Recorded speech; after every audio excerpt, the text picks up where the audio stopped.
এই অধ্যায়ে আমরা অ্যাডোবি ইলাস্ট্রেটর অত্যন্ত গুরুত্বপূর্ণ একটি টুল নিয়ে আলোচনা করব, পেন টুল। মূলত এর সাহায্যে আমরা যে কোনো ধরনের অবজেক্ট শেপ ইচ্ছামতো তৈরি করতে পারি। আমরা জানি যে অ্যাডোবি ইলাস্ট্রেটরে যে কোনো ধরনের 2D অবজেক্ট বা শেপ তৈরি করা যায়। একদিকে যেমন ডিফল্ট কিছু রেডিমেড শেপ রয়েছে, অন্যদিকে আপনি ইচ্ছামতো একটা শেপ তৈরি করতে চান, একটা অবজেক্ট তৈরি করতে চান। মোট কথা যে কোনো ধরনের 2 ডাইমেনশনাল অবজেক্ট আপনি পেন টুলের সাহায্যে করতে পারেন। তো এই পেন টুলের ইউজ কীভাবে করতে হয় সেটি আমরা দেখব। তো প্রথমে আমরা পেন টুলে এভাবে ক্লিক করব। তো ক্লিক করার পরে আমরা প্রথমে একটি ক্লিক করে নেব স্টেজে। এরপর যদি আমরা লম্বা কোনো একটা রেখা ড্রয়িং করতে চাই, তাহলে আমাদের জাস্ট শিফট চেপে আমরা আরেকটি ক্লিক করব এই পজিশনে, তাহলে সোজাসুজি একটি লম্বা একটি লাইন তৈরি হবে।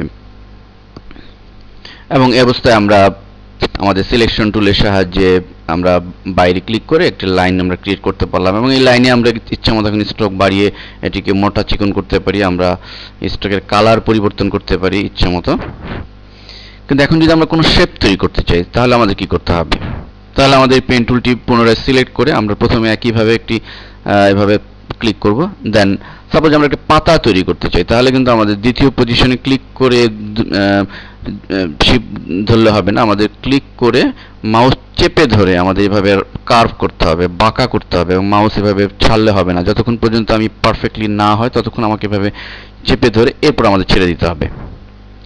দেন আমাদের যে অংশটি রয়েছে মাঝখানে পয়েন্টটি রয়েছে, পয়েন্টটি আমাদের ভেঙে ফেলতে হবে। এই জন্য আমরা কিবোর্ড থেকে অল্টার চাপবো, অল্টার চেপে জাস্ট ক্লিক করব, তাহলে এটি ভেঙে যাবে, একটি কার্ভ হয়ে গেল। আমরা যদি শুধুমাত্র এই কার্ভটুক চাই, তাহলে আমরা সিলেকশন টুল দিয়ে নর্মালি কার্ভটি আমরা ক্রিয়েট করতে পারি। কিন্তু আমরা যদি চাই যে এই কার্ভটি আমরা পাতা বানানোর মাধ্যমে শেষ করব, তাহলে আমাদের এই অবস্থায় কী করতে হবে? শেষ পজিশনে আমরা ক্লিক করে চেপে ধরে আবার এটিকে কার্ভ করব। দেখুন অলরেডি কার্ভ করে ছেড়ে দিচ্ছি, এবং শেষ পয়েন্টে আমাদের অল্টার ধরার কোনো প্রয়োজন নেই, যেহেতু এটি এন্ডিং পয়েন্ট, শেষ পয়েন্ট। এখন আমরা সিলেক্ট টুলে ক্লিক করলে অলরেডি কিন্তু একটা শেপ তৈরি হয়েছে, এবং এই শেপটির মধ্যে কিন্তু আমরা অনায়াসই এখন যে কোনো কালার আমরা ফিল করতে পারি। সাপোজ আমরা গ্রিন কালারটি ফিল করছি, একটি শেপ আমরা তৈরি করতে পারলাম। তো মূলত আমরা যে কোনো ধরনের শেপ তৈরির জন্য আমাদের এই পেন টুলটি ইউজ আমরা করতে পারি।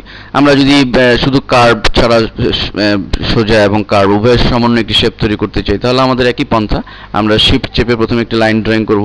এরপর সাপোজ আমরা একটা রাউন্ড করব, সেক্ষেত্রে আমরা এখানে ক্লিক করে একটি কার্ভ তৈরি করে নিব, এবং আমরা ভেঙে ফেলার জন্য অল্টার চেপে এটিকে ভেঙে ফেলবো। এবং আমরা পুনরায় যদি চাই যে একটি লাইন হবে, সোজা শিফট চেপে দিব, এবং আমরা এই অবস্থায় যদি চাই আবার একটি রাউন্ড, তাহলে এখানে ক্লিক করে আমরা এটিকে কার্ভ করে ফেলবো। দেন একটি অলরেডি একটি শেপ বা অবজেক্ট ক্রিয়েট হয়েছে।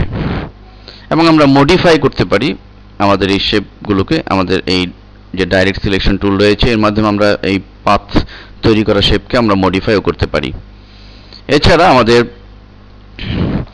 পাথের মধ্যে যদি কোনো আরও পয়েন্ট বাড়াতে হয়, তাহলে আমাদের এই পাথ পেন টুলে সিলেক্ট করে আমরা সোজা ডান দিকে দেখুন প্লাস রয়েছে, অর্থাৎ অ্যাড অ্যাঙ্কার পয়েন্টটি ক্লিক করে আমরা কিন্তু অ্যাঙ্কার পয়েন্ট বাড়াতে পারি। একটি অ্যাঙ্কার পয়েন্ট হয়েছে, এভাবে আমরা প্রয়োজনীয় অ্যাঙ্কার পয়েন্ট বাড়িয়ে আমাদের ইচ্ছামতো আমরা এটিকে মডিফাই করতে পারি। আমরা ডাইরেক্ট সিলেকশন টুলের সাহায্যে আমরা এটিকে মডিফাই করতে পারবো।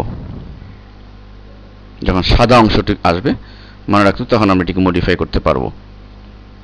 তো এভাবে আমাদের পেন টুলের সাহায্যে আমরা ইচ্ছামতো একদিকে লাইন ক্রিয়েট করতে পারবো, আমরা ইচ্ছামতো আমাদের যে কোনো অবজেক্ট আমরা ক্রিয়েট করতে পারবো।